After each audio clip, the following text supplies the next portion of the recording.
Handloom saris అనగానే గుర్తుకొచ్చేవి Savitri handlooms. ఇప్పుడు జూబీ hills లో గొప్ప ప్రారంభం. Welcome to Suman TV. శుక్రవారం అర్ధరాత్రి నుంచి కూడా విజయవాడ మహానగరంలో కురుస్తున్న కుంభవృష్టి కారణంగా విజయవాడ నగరం అంతా కూడా జలమయం అయిపోయింది. మొత్తం కూడా 3 రోజులు కురిసిన వర్షపాతముతో మొత్తం ఏరియాలో అంతా కూడా ప్రస్తుతం మనం సింగునగర్ వద్ద ఉన్నాము. సింగునగర్ కాలనీలో మనం తీసుకుంటే గిన ఈ వరద ఉధృతి కంటే బుడమేరు వాగంతా కూడా పొంగి పొర్లి మొత్తం కూడా ఈ కాలనీ అంతా కూడా జలమయం అయిపోయింది. చూడొచ్చు అక్కడ మా ఇంటి వాళ్ళు కూడా శారదా నిలయం అనేది ఉంది, ఆ నిలయం కావచ్చు, దాని పక్కన కార్లు, బైకులు అన్నీ కూడా మొత్తం కూడా నీటిలోనే చిక్కుకుపోయాయి. మొత్తం అపార్ట్మెంట్లు కావచ్చు, ఇల్లు కావచ్చు, మొత్తం కూడా అక్కడ చూడొచ్చు. పై ప్రాంతంలో తీసుకుంటే అక్కడ జనం అంతా కూడా పైకి వెళ్ళేసి మొత్తం ఇల్లు దిగువ ప్రాంతంలో మొత్తం కూడా ఇల్లు నీట మునిగిపోవడంతో మొత్తం కూడా జనం అంతా మిద్దపైకి ఎక్కేసి తన ప్రాణాలను కాపాడుకుంటారు. అయితే వారికి ఎలాంటి సహాయ సహకారాలు అందించాలన్నా కూడా చాలా ఇబ్బందికర పరిస్థితుల్లో నిన్నటి రోజు చంద్రబాబు నాయుడు గారు, రాష్ట్ర ముఖ్యమంత్రి చంద్రబాబు నాయుడు గారు మొత్తం మీద ఈ ప్రాంతంలో ఉంటున్న బోటు సహాయంతో ఇంటింటికి వెళ్ళి ప్రజలకు ధైర్య సాహసాలు అయితే చెప్పడం జరిగింది. మొత్తం మీద తీసుకుంటే ఈ పరిస్థితి ఇక్కడంతా కూడా చక్కబడాలన్నా కూడా, సరిదిద్దుకోవాలన్నా కూడా మరో 2 రోజుల పాటు వరుణుడు శాంతించి ఎండ వస్తే తప్పితే కూడా ఈ పరిస్థితి అంతా కూడా సాధారణ పరిస్థితికి వచ్చే అవకాశం లేదు. మొత్తం కూడా మోకాలతో పైకి నీళ్లు ఇక్కడ చేరుకొని ఉన్నాయి.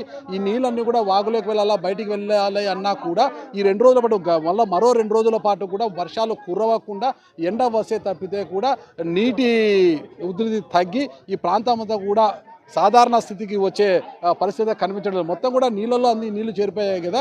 వీటన్నిటిని కూడా ఎప్పటికీ రాష్ట్ర ప్రభుత్వం ఎప్పటికప్పటికీ కూడా ఇక్కడ ప్రజలను సంరక్షించడానికి ఇక్కడ నుంచి సురక్షిత ప్రాంతాలకు తరలిస్తున్నా మరికొంతమందిని ఏమి చేయలేని పరిస్థితులు వాళ్ళు ఇళ్లపైకి వెళ్ళి ఇలా ఇప్పటికే ఎన్డీఆర్ఎఫ్ బృందాలు కూడా ఈ ప్రాంతానికి చేరుకున్నాయి.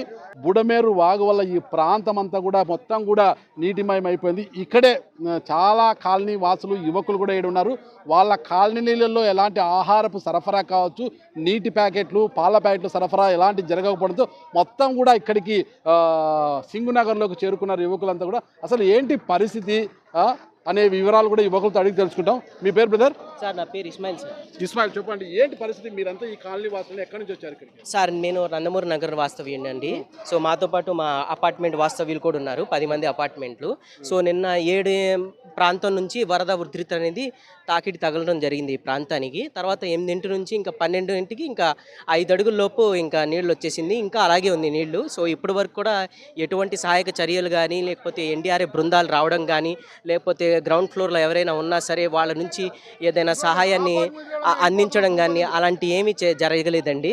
సో ఇప్పుడైతే మనకి బిర్జి వరకే మనకి సహాయక చర్యలు అనేవి లిమిటెడ్ అయిపోయినాయి అండి.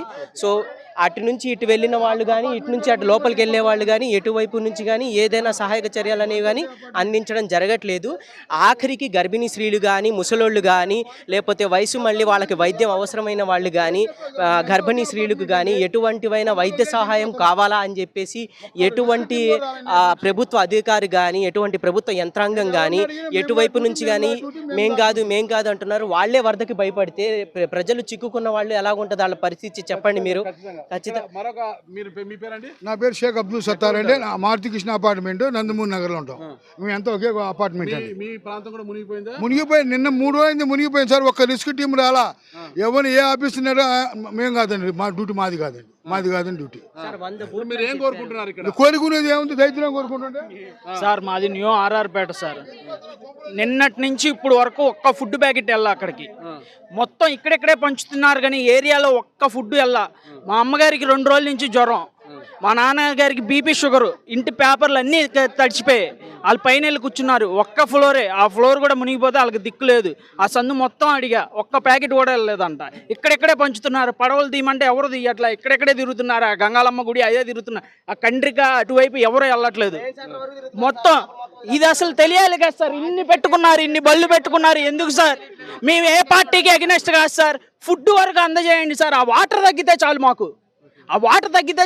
ఆ ఫుడ్ లోపల ఉన్న వాళ్ళకి ఇవ్వకుండా ఇక్కడ ఇస్తే ఏం లాభం సార్? ఎన్ని ఫుడ్ ప్యాకెట్లు పడి ఉన్నాయి సార్ కింద. ఎన్ని అందవలసిన వాళ్ళకి అందట్లేదు. ఒక్కొక్కరు 2-3 తీసుకెళ్తున్నారు. ఆకలిగా ఉన్న వాళ్ళు తీసుకెళ్ళినా పర్లేదు సార్. లోపల ఉన్న వాళ్ళకి కూడా వెళ్ళాలిగా. తీసుకుంటున్నారు సార్. ఆయన మంచిగానే తీసుకుంటున్నారు కానీ ముందు ఈ అధికారం లోపలికి వెళ్ళాలి కదా సార్. ఇక్కడ తిరిగితే ఏం లాభం సార్?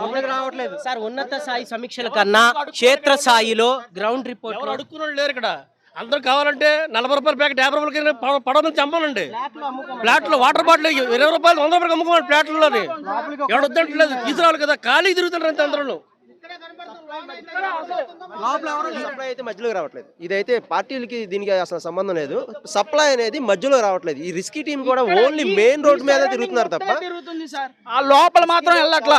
లోపలికి ఒక్క ఫుడ్ ప్యాకెట్ రాష్ట్ర ముఖ్యమంత్రి చంద్రబాబు నాయుడు గారు ఎన్ని చర్యలు తీసుకున్న అధికార యంత్రాంగం మాత్రము బాధితులను రక్షించడానికి పెద్దగా చర్యలు తీసుకోవడం లేదు. ఎవరిని అడిగినా మాకు సంబంధం లేదంటే మాకు సంబంధం లేదంటే దాటవేస్తున్నారు తప్పితే చర్యలు తీసుకోవడం లేదంటారు. ఇక్కడ ఎవరు కూడా యాచించడం లేదు. భోజనం ప్యాకెట్లు కావచ్చు, నీటి బాటిల్ కావచ్చు, అధిక ధరలకు అమ్మినా కూడా కొనుక్కొని తినే పరిస్థితిలో ఉన్నాము. అయితే తమ కాలనీలలో ఇక్కడ చూడొచ్చు, ఒక మహిళను అక్కడ దాంట్లో తీసుకెళ్తున్నారు సమస్యలు పడడంతో. ఇది ఇక్కడ పరిస్థితి. ఏదేమైనా కూడా ఆయా కాలనీలకు అన్ని కాలనీలో బోట్లను పంపించి ఆ కాలనీ వరదల్లో చిక్కుకున్న వృద్ధులను ఇతరత్ర వారందరినీ కూడా రక్షించడంతో పాటు అన్ని కాలనీలకు కూడా భోజనము, నీటి సరఫరా, పాల ప్యాకెట్లు అందించే ఏర్పాట్లు చేయాలనేసి రాష్ట్ర ముఖ్యమంత్రిని వాళ్ళు కోరుకుంటున్నారు. చంద్రబాబు నాయుడు గారు ఎన్ని చర్యలు తీసుకున్నా అధికార యంత్రాంగం పని చేయకపోవడంతో ఈ పరిస్థితి తలెత్తిందనేసి ఇక్కడి ప్రజల యొక్క వాదన. సుమన్ టీవీలో మీ పర్సనల్ అండ్ బిజినెస్ ప్రమోషన్స్ కోసం కింది నెంబర్కి కాంటాక్ట్ చేయండి.